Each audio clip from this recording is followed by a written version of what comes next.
Welcome to Dudes Watch The Bachelor, Season 21, Episode 5 of ABC's Bachelor with Nick Viall.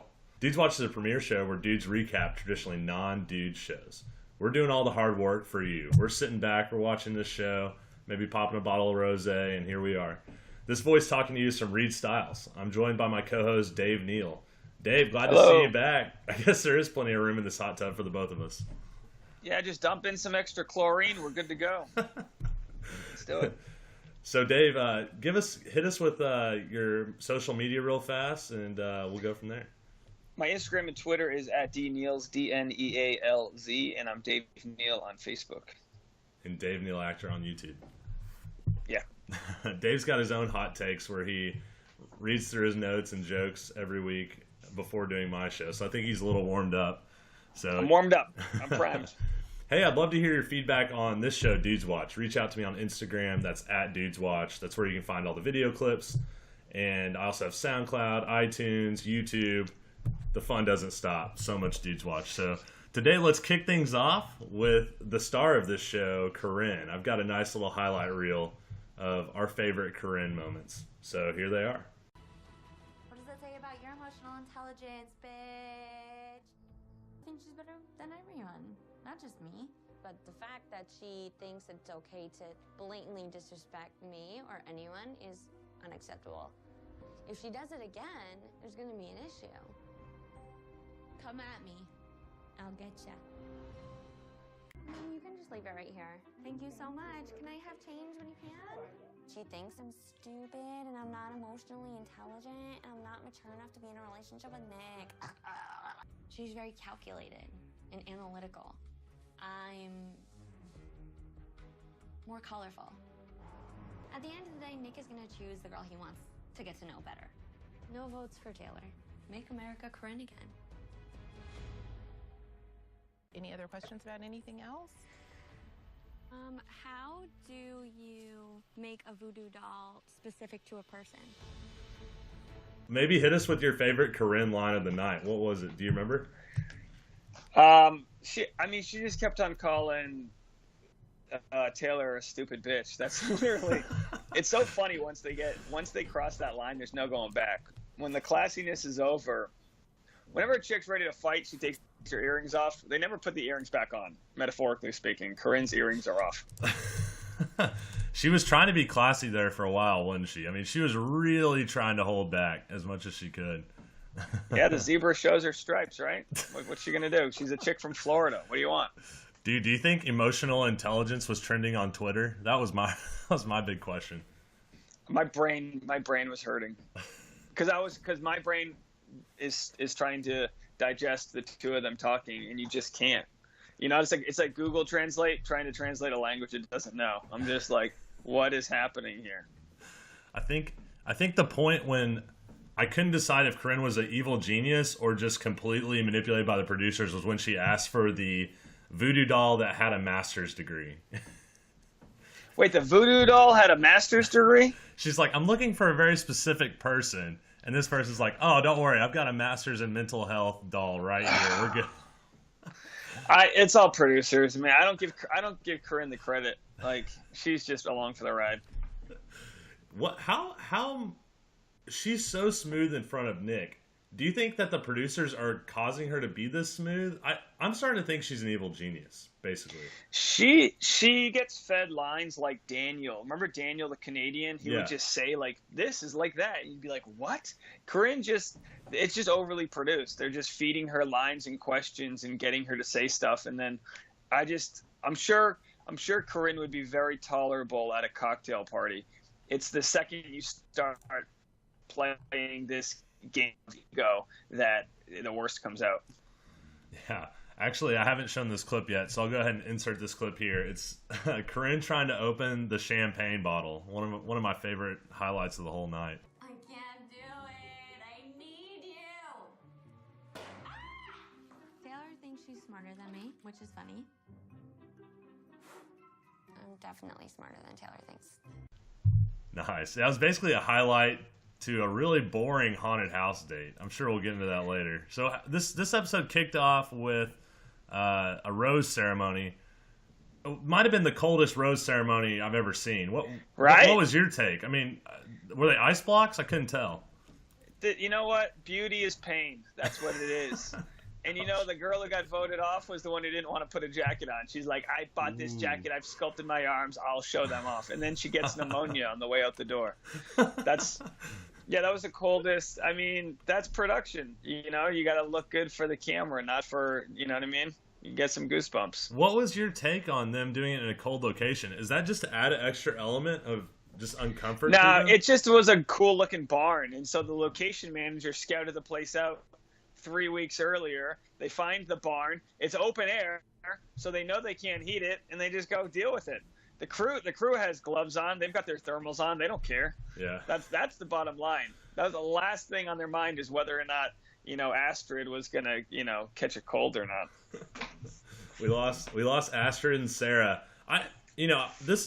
Every week I try to tune into Reddit and follow the live stream. Sometimes I get it, sometimes I don't. This week I saw it.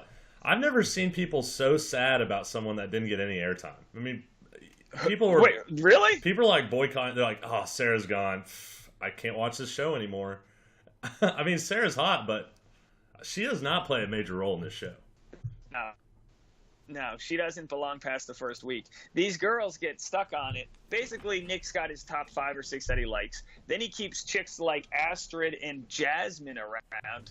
These girls have no chance. No chance whatsoever. Nick wouldn't pick them in a million years, but he's not doing the picking. So that's what it is. That's why you got like a girl like Sarah who, nice, people get along with her, but she adds no more value to the show.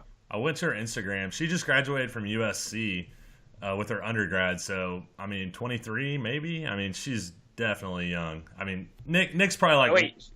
Yeah. I live right next to USC. I'll have to look out for her. Maybe she'll be, working at the Chipotle now. Now, what am I talking about? She's probably verified on Instagram and has more followers than me. Oh. So here she is. So yesterday when I looked at her profile, I was looking at her during the show. She had 105. When I looked at her after the show, she had 108. So 3% jump and just through the show. Insane. That's just insane for having for being on a reality show about finding love. I use that term very loosely. I called Sarah. I said she's adorable even when she's heartbroken and crying. I mean, she just has an adorable face. Yeah, she looked cute. I don't know. I didn't believe. It's just sad when the producer, they're in the dark van driving to the airport or whatever they're doing. I mean, she's probably the first one who got rejected who's happy because they could turn the heat up in the car. You know what I mean? She's probably like, oh, this isn't too bad. But it's like they ask her all these questions. I guarantee if people start asking you questions about love and you start thinking about your family, you're probably going to start crying. Yeah. I would. I'd be a mess. Even if I don't, you know what I mean? They just know how to manipulate questions that bring out a lot. Yeah, and if you've been drinking, who knows? Yeah. Yeah. Oh, yeah. Exactly. So then the cast goes to New Orleans, which was, I mean, hey, great location. Who can argue? So many fun things to do. But they found the most unfun things to do there. I mean, a haunted house, the bayou. My biggest problem was when they went to the market and started taking photos with all the stuff. Like, you didn't pay for any of that. Like, there's no way the guy who's selling the alligator head is cool with him holding it up. It's like, bro, that's easy a $200 alligator head. Put it down. That made me mad because I know if I did that, they'd be like, sir, please don't take photos with the black glasses. Like, none of that had anything. I mean, the alligator head had something to do with Louisiana, but they're just at a stupid flea market. Yeah. Oh, what is that? They're piecing it together. They're flying by the seat of their pants. I mean, and I always feel awkward, like they're kissing, and you just have this couple in the background that's probably hasn't kissed in 10 years looking at them. Just felt weird. It's always weird when they have PDA and there's people like those people didn't sign up for this. They're on their vacation. They didn't sign up to be in the background of The Bachelor. That's actually an interesting point. So we had the one-on-one date with Rachel. They basically go exploring. They do like an awkward oyster eating classic Bachelor. They always have to eat something like that's an aphrodisiac. Whatever. And then they eventually go to this like bar with the lead singer looked like Ronda Rousey. Did you get that? Did you notice that? Yeah, she looked like if Corinne like had a different career path, like just a fake blonde, But she was talented. Whenever I see like product placement, I'm always trying to factor it in. Like, why did they say the band leader's name? Like, who's getting promoted here? Yeah. Was it the fact that, and I'm sure what happened, simple, because I love it when they promote, like, if there's a comedian on, say their name. Right. This is like, let them get some Instagram followers, not just Astrid. But I'm sure the band was like, look, you can show us performing and you can film us for free, but you got to say our name. And I'm sure that's, so they said it in the most casual, quick way. They said like Lulu or something, but I don't know how you're going to find that. It's not ultra descript, but yeah. What do you think was going on there? Do you think they were actually real, like, in the field, random dancers dancing? Or did they... No. There's no way, right? That was all because staged. you notice when they shoot it that sometimes Lulu was on the floor, sometimes she was on the stage. They had multiple shots. And if, I'm sure they kept the bar open, but for like an hour or so they probably had 15 or 20 people like agree to be a part of it. I don't know. I don't know anymore. I mean, New Orleans, it's like, if you're going to New Orleans to party, trust me, you don't want to be in the back of a Bachelor scene. You just don't. Yeah. unless you're crazy. And if you're crazy, they don't want you. You know what I mean? Yeah, that's like, true. They need people to just like dance like a normal white guy in the background, which, by the way, Rachel was surrounded by white people this episode. Oh, I didn't even really recognize. Yeah. It was just, grain of pepper in a salt shaker, as they say. It was, and that's not how New Orleans typically is, but whatever. It's The Bachelor. Well, I mean, she lives in Dallas, so I mean, it's and she. Yeah. I think she went to SMU. Correct me if I'm wrong in the comments, but so yeah, she's probably pretty used to that culture. Yeah. Obviously, she's accepting of Nick, so that's good. I loved my take, and this was actually heavily voted on Reddit, so I'll take credit for it, but. I like Rachel said, I'm a very sensitive person. And then my take was that Nick should have just responded with, yeah, but I cry every episode. So, I mean, we're made for each other, basically. Yeah. Perfect. Yeah, Nick is just a wet tissue. He's just a sad. Yeah, maybe he's the type who just was hugged a lot by his mom, which is fair. Like, he a nice family and he shows his emotions. Totally fair. I have no beef with that. Until, I mean, we'll see what happens in a few more episodes when he starts sending people home that they really, really like. Yeah, that's coming. In control. He's still got some loose ends to tie off. I mean, he's got Jaimi, Taylor, and Josephine still there. I mean, now we don't have Taylor. Maybe Taylor's. Yeah. Who knows?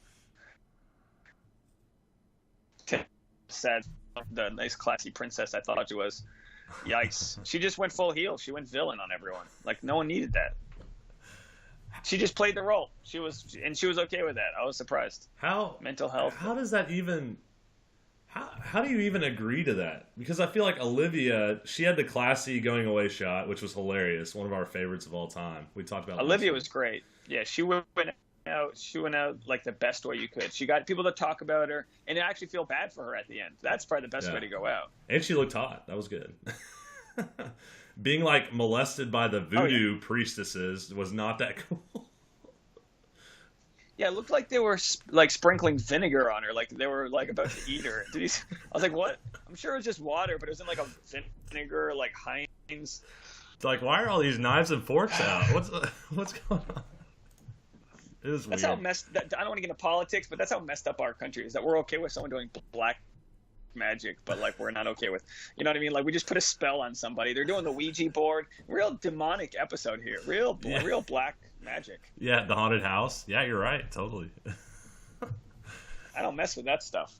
I don't want demons following me around. I had a pretty, because I kept wondering, why is Jaimi staying around with the nose ring? And here's my determination. Basically, last season on Ben's, we had the twins go with them to Las Vegas, and then they got sent home. So I thought this was all like a money-saving technique where they fly them to their hometown and leave them there, so they have to buy a return ticket. So with Jaimi, that's a great idea. That's a good way to save $120. Since Jamie's from New Orleans, I thought it'd be smart to bring her there and then cut her at the rose ceremony. I don't know, man. Jaimi, she, boy, I think she's really sexy. I really do. I think she's probably a little too sexy for white bread Nick, but I don't know. You don't like Jaimi? I don't think there's anything wrong with her. I just was wondering if that's why she survived this long. It would just be perfect timing. They're like, hey, while you're here, we got you a limo. Like, we got you an Uber. Yeah. Yeah, who knows? Maybe she has some contacts with the Cajun fishing guy, so that's why she's, I don't know, maybe she got a discount on the boat. Who knows this show? They're like, oh, you know Lulu? Oh, yeah, you can stay on another week. Yeah. Anything to say about yeah, Lulu. No, Jaimi will be on Bachelor in Paradise. She'll be the hot chick she's not gonna make. She's got a couple more episodes in her. I mean, Jamie's got potential to really she's got some sadness to her. Yeah. But I don't know. She's got to lose the nose ring. I just don't find that attractive. Mm. She's hot. She doesn't need that. No, nose rings, lip rings, eyebrow rings. I do love that you can tuck the nose ring up and not even know it's there. That's fine. But you don't need it. She's gorgeous. I don't know. Dude, what'd you make of the haunted house date? Basically, just next, ignore it. Garbage. Yeah, I mean, it was cool. For a second, I'm like, oh, this is cool. Like, I would love to be there. It was a great advertisement for the whatever the plantation was. But then it's like I'm starting to think, are they on a real plantation? I Google it. It is. I mean, this plantation's been around since the 1700s. Now I'm thinking about slavery, and I'm like, oh, they turned a historic museum into some gimmicky haunted house where they have books fall down. I'm like, because the chandelier falls. Does it shatter in a million pieces? No, it falls down and then it resets for the next group of idiots who come by. I hate everything that looks fake. I mean, like, I love a good scary movie, but like I googled it, $24. The same experience, and I'm not saying I wouldn't do it. It looks pretty cool, but it is what it is. Yeah, I guess. But that Boo guy, him and Jorge from Bachelor in Paradise need to go on a date. That's some banger entertainment right there. Jorge's awesome. I thought he was gonna pop out. Yeah. Jorge was underneath one of the sheets. He was waiting. He was like knocking over the glasses. He's like, just like. I guess. I guess my take on the whole haunted house thing is, it was all just like filler. It's just the way it felt. Like, there were no meaningful conversations. None of those girls were really crushing it. I don't know. It was just weird. I don't know. Yeah, if you want me to be serious about watching these people find love, you got to watch them find love. They're just in an amusement park, which is fine. I don't know. But, I mean, really, that's the best you can do in Louisiana? That's right. The best you can do? I know. Okay, I agree. Sure. I agree. I was hoping they put a crocodile on that haunted house. Then we're talking. Give me some Although, I'll say this. No matter how fabricated it is, if you're the camera guy and you got to just, like, stand in one of those rooms. I've worked on some haunted movies, and, I worked on a movie where they had demonic exorcism shit painted on the walls. And it's fake, but fake or not, that's like the real symbols. And it scared the crap out of me. Yeah. So I feel like the camera guy's probably sitting in there, getting in their own head, like, yeah, it's kind of scary. But was I watching it? Yeah, no. I wanted a ghost to pop. I wanted a ghost chick. That's what I wanted to see. That would have been the best haunted happenings of the night.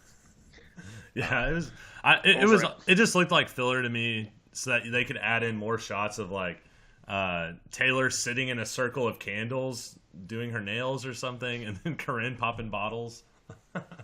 Yeah, they try to make Taylor out to be the psycho. Like, it's like, what 23-year-old girl doesn't have candles in a lavender bottle she smelled like? I mean, like, I don't know.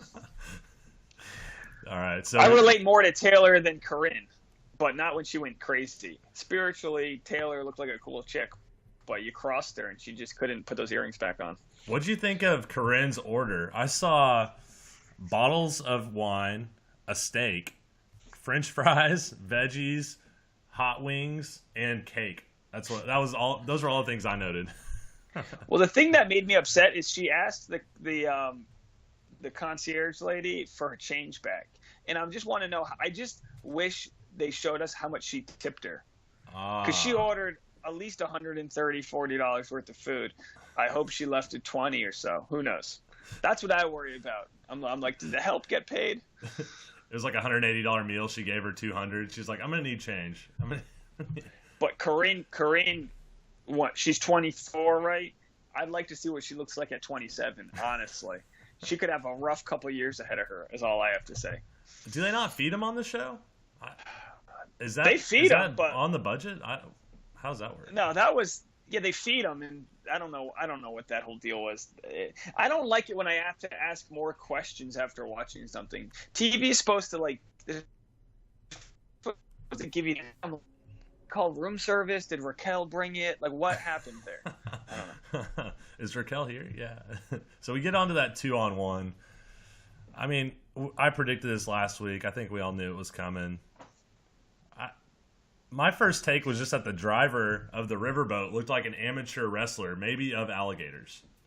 He had the long hair, he was I'll tell you what, if I'm on a boat in alligator land, that's the guy I want next to me. Absolutely. That guy looks like he would just bite an alligator in the face.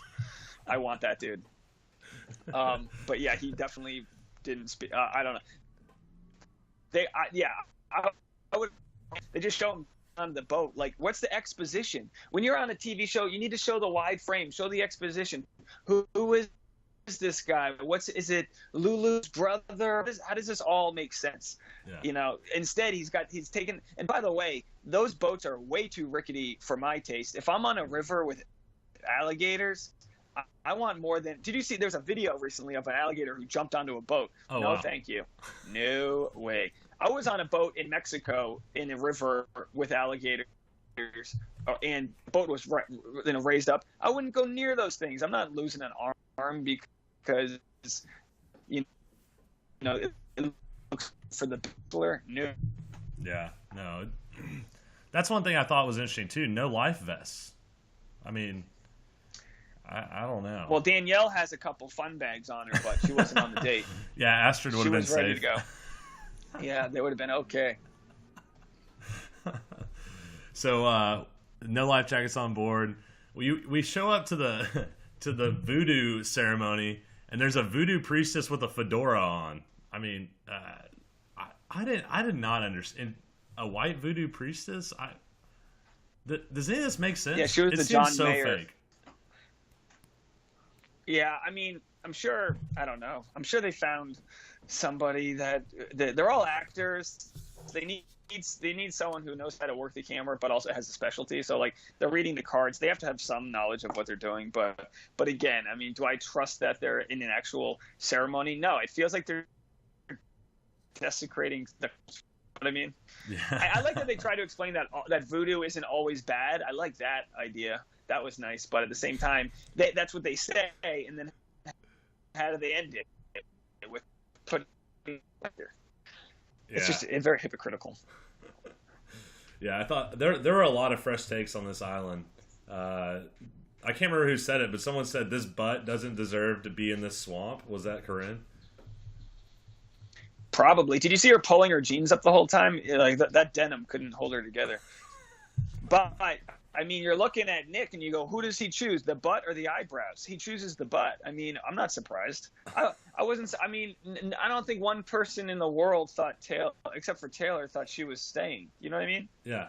Like we all knew what was going to happen. It wasn't even close. At least with Olivia on that 2-1, I thought I wasn't really sure. This was just like no brainer. And Taylor didn't help herself. Like she showed nothing but like anger. It's like, have they not learned already that you can't pick a fight with somebody and come out the victor? Taylor started the fight. Corinne was how Corinne is, but Taylor tried to be the one who called her out. You can't do that. You're not Vanessa or Danielle or one of these other girls that has a real advantage. You can't just be calling out other girls. It's not going to end well for you. Yeah, that's actually a good point. She had no point of strength. She's not coming from a place of strength. She's just like, yeah. It was all an insecurity move, basically. She didn't feel comfortable. And she's 23. She's probably never been rejected. Yeah, she's probably never been rejected in her life. She's young. She probably thought she had a greater sense of self-worth than Nick thought. I don't know. Yeah. Old Nick didn't say anything this episode. I mean, aside from a few mumbles, I could not even find a single like quote, because usually I kick off the episode with Nick. I couldn't even find one. It was insane. Look, I've been anti-Nick for a very long time, and I mean, it's just tired now. I'm no longer anti-Nick. I just feel bad for him. It's just not going well. I really, really hope he gets the girl he deserves.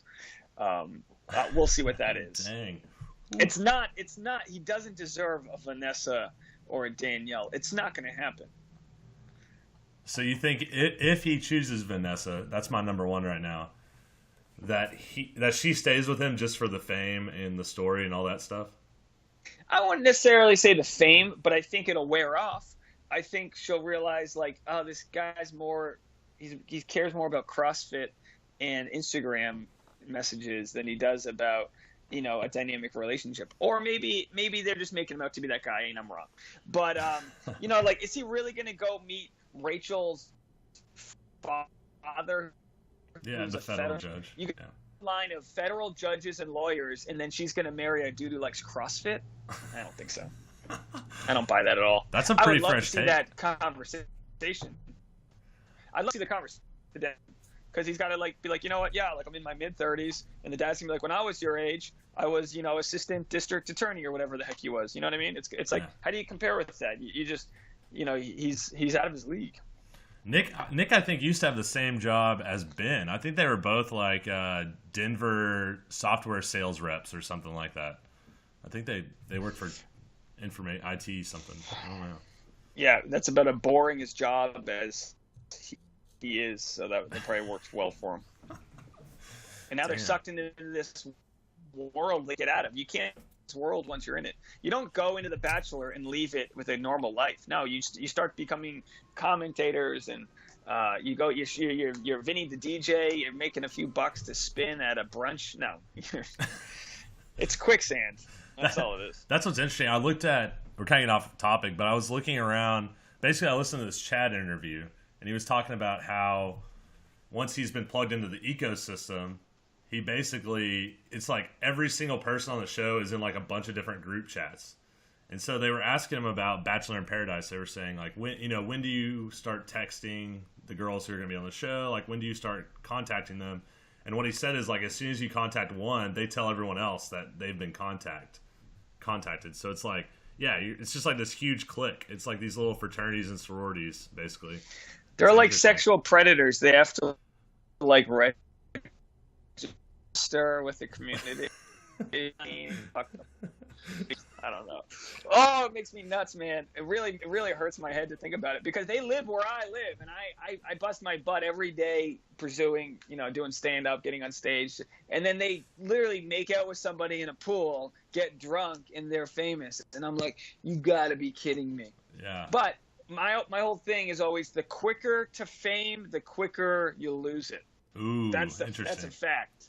The quicker you get those followers, the quicker you're just selling, you know, detox tea on your Instagram for the rest of your life. So, I mean, but the guys that have an actual talent in the arts, like Vinny's a DJ. Or like, Luke. Like I look back at like Pauly. Remember Pauly D from Jersey Shore? Yeah, he got to DJ with Britney Spears because he had a talent to go with it.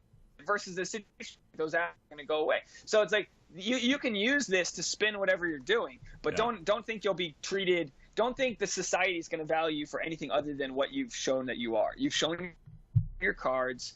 This is who you are. Someone like Olivia is doing it perfectly. She was considered sort of crazy, but she showed that she's kind of sweet and fun, and she knows how to make fun of herself. And now, like, people accept her. She's a cool cat. Yeah. I don't know. I think she's doing really well. Yeah. Plus, I mean, her job was basically to be on TV, right? She was a news reporter or something. Yeah, and now she's more like lifestyle, like exactly what the Bachelor audience wants. She's not like yeah, it's better for her. She's not pony in Houston. It's like, no, she gets to do what she wants. Yeah, style, and yeah, she's one of my favorites. What do you think? Oh, yeah. What do you think someone like Lace does long term, like with this sort of weird fame? Like, what do? Do you just try to get in as many roles as possible? Lace, yeah, there isn't much for her. I mean, she's the type of girl, all you can really try to do is brunch with girls who have more Instagram followers than you and build your following. I mean, she had nothing going for her. Grant, oh my gosh. So this dude was a firefighter, right? Like he like had a very like noble job, and I saw him in an interview with like this little black hat and he was wearing it up hat. It was like he looked like a pop singer, and I was like, oh man, do you know how many guys that used to work with him in his fire unit? Hey, thanks for watching our show. I'm not sure what happened to our audio or video after that, but we were basically wrapped up. Thank you for watching Dudes Watch The Bachelor. I'm your host, Reed Stiles. I want to thank Dave Neal. He has the following accounts. He has YouTube, Dave Neal Actor, Neal. He's also got D Neals on Instagram, DNEALZ. And I think he's on Facebook. Look him up. We've got iTunes, YouTube, SoundCloud. Would love to hear from you if you have any feedback. We're still accepting 5-star reviews on iTunes like all other podcasts. If you could, hit us with a subscribe on YouTube if you like the video. And thanks for listening. And we can't wait for Corinne's World Part 6 next week. So peace out.